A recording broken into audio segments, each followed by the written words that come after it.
Hello everybody, welcome to the Wonky Angle, where I talk about electronic music, both new and old.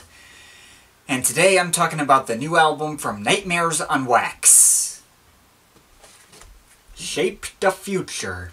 Nightmares on Wax is the trip-hop outfit of George Evelyn and whoever decides to accompany him. Oh my god. Most notably Robin Taylor Firth, who typically provides live instrumentation arrangements, though he, interestingly enough, is not credited on this one. Okay. Regardless, I've been a huge fan of Nightmares on Wax for years. One of those projects who I had like a period when I was listening to all his stuff all the time. Some people may remember this past April 20th when I reviewed the Smoker's Delight album, gave it a 9 out of 10, and before that also placed it in my top 20 favorite electronic albums of all time. Nightmares on Wax is also quite personal to me, as way back in 2015, I wrote my first ever practice video review scripts on all 7 of their albums at the time. Also, you should thank me for not posting said reviews as is, because they all need rewriting. Obviously, I hold him or them in quite high regard as some of the best trip-hop I know, and I'll now go down their discography so far. I think this is unfortunately my least favorite of their albums. Comes off pretty dated to me, but definitely has its enjoyable moments, and I'd still say it's worth people's time. Already reviewed this one, I linked that video in the description, but it's one of my favorite chill-out albums of all time. Hell, one of my favorites of all time, period. I use this album as a replacement for smoking weed. This one's not as good as Smoker's Delight, but that was a hard one to top anyways.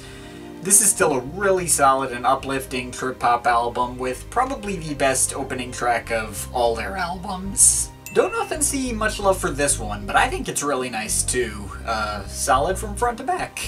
A little inconsistent, but the best moments on here like Passion, Damn, and I Am You, and also You Wish, I suppose, more than make up for the weaker ones. I've returned to it a lot over the years. Admittedly kind of thin and repetitive to me for the most part, but also features 2 of their absolute best tracks, Calling and Hey Ego, that keep me in coming a lot more frequently. Hey Ego in particular I think might be my single favorite Nightmares on Wax track ever. And finally, this one has just grown to be a massive personal favorite in general. Got a lot warmer sound than most of their stuff. It's a lot more consistent than the last 2 albums. I really like every track on it. I mean, I basically use it as musical mac and cheese, nothing super deep or mind-blowing, but the warm atmosphere and the more emotional sound just keep me coming back over and over. Which brings us to here. Now, this album was announced a little near the end of last year. He'd released the opener Back to Nature back in September. At the time I was like, this is pretty damn good.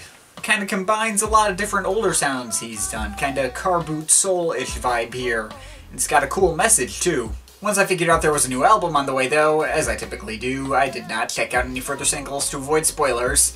Needless to say, I was anticipating this one quite a bit. Promising lead single there to be sure, so without any further prelude, how well does Shape the Future shape up to be? Pretty awesome, I'd say.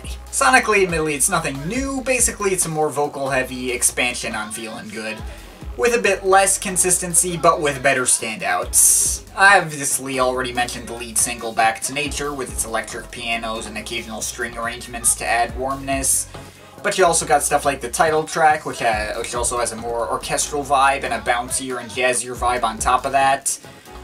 You got tracks like On It Maestro, which has some great piano loops that I'm just really always into that one. It's got a nice jazzy feel that I always look forward to. And Citizen Kane is particularly catchy, with some fairly opulent string-heavy production, and really soulful singing from Moses, or however you say that. That one really hit me and is consistently one of my favorites. Also, Got to Smile brings in some of that old-school Warp record sound a little bit, with all its electronic sounds coming in. It's more boisterous and energetic than most of the stuff on here, but still keeps up the lush instrumentation of the best tracks on here, and it just sounds amazing the whole time. There are tracks that aren't as great as those ones I just mentioned. Tracks like Tell My Vision, Tomorrow, Typical, and Deep Shadows have a lot simpler vibe, closer to In a Space Out of Sound. I mean, I like all of them. They just don't hit me as hard as the best moments on here. I mean, I do very much like Deep Shadows. That's got a couple of, like, vibraphone-ish sounds in it that I'm always a sucker for vibraphones. And Tomorrow's hook, it got a little grating sometimes, but I got over it eventually. And also the album closer, The Other Ship. It's really mellow, not the catchiest on here, but I still like it. I still love it. There's really no bad tracks on here at all. Just there's some good ones, and some great ones. I mean, the worst track is probably Tenderfly, which is basically just an interlude with one guy talking over it, not much of any accompaniment. But I don't remotely mind it or ever feel like skipping it. I mean, there's nothing way out of Nightmares on Wax's comfort zone, maybe the rap version of Citizen Kane, but that's a bonus track, and the original is more up his typical trip-hop alley. And the rap version really isn't that much different, just so happens to have Alan Kingdom rapping on it. And that does make the track more interesting. I personally prefer the original a little more, though. Like, the emotional power is stronger when it's just singing, but that's just me. But I think the real surprise on Shape the Future, just something that I really only just started to notice, was the lyrics. Yeah, really. I'm not typically one to care about lyrics or spend much time looking into them. I can't think of any NOW stuff that has, like, bad lyrics or something. For instance, on the last album, he had stuff like Give Thanks and Be I Do, which I heard those had really good positive messages to them. It's not like Shape the Future is a major step up, but it is a step up. You're still trying to deliver positive messages, but he's trying a little harder to be more realistic and mature as well. Like the last track on here with lyrics is Gotta Smile. I mean, I think that one's self-explanatory. Good message to leave people with. But there's a lot more tracks which seems to be based around more negative feelings.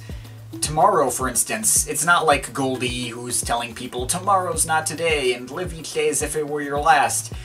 No, instead it's tomorrow seems so far, acknowledging we kinda live in hard times and seems like it'll never end sometimes. But we still gotta press on regardless. And Citizen Kane is about being driven insane. Deep Shadows is about being depressed. Tenderfly is about being down during the daily grind. Of course, he does make sure to give more positive messages, like I said, but there's more to them than just be the most magnificent. Back to Nature is about how we take so much from the planet and we should be giving back to it, and how we're all kind of the same in some way. The title track, the hook is Thoughts We Have Shape the Future, which is... yeah, I definitely like that sentiment. Also, Tell My Vision is kind of interesting here too. I admittedly couldn't hear a lot of the lyrics very well, but like it starts out by talking about like conspiracy theory people. Some people think the earth is flat, we never went to the moon, weed has the cure for cancer. But inside, we all know the answer. But the hook is still like, I still love you, I tell my vision. Like saying, yeah, make sure you be respectful to people. Of course, I'm not good at analyzing lyrics, as we all know, and that one in particular I'm not 100% sure about. I missed like half the lines being said, given how they're low in the mix and spoken with a bit of an accent. I think I heard something about loving yourself in there as well, but, you know, that's the message I took from it, and I can respect that. I feel like this whole album lyrically is trying for something similar to Erasure's World Be Gone, acknowledging the state of the world is not very good, but, you know, still trying to come out positive about everything in the end. But unlike World Be Gone, which basically only had its message going for it and was not that interesting outside of it, Nightmares on Wax makes a much more replayable album because it just sounds so great from start to finish. I mean, overall, while I very much appreciate more effort being put into the message here than on any other Now album to date, as I said, the main thing that I like about this album is just the way it sounds. The lush instrumentation and the spot-on production and just the overall sound of everything is what draws me into this album the most. Sure, it's similar to what he did in Feelin' Good, but it doesn't feel like he's ripping himself off, just expanding on the sounds he did before, and it's just really effective from front to back. I'm still not sure yet if I like this more than Feelin' Good. That just had a lot more time to grow on me, obviously. But I think this is at least on par with it. It's just another really solid trip-hop outing that lived up to all my high expectations, and I undoubtedly see myself coming back to this a lot in the future, so go check it out. I'm overall feeling an 8.3 out of 10. But of course, this is just my opinion. You can feel free to disagree with it, but I'd like to hear your thoughts, so leave the comments in the comment thing down there. But yeah, that's pretty much it. That's all for today. See you next time.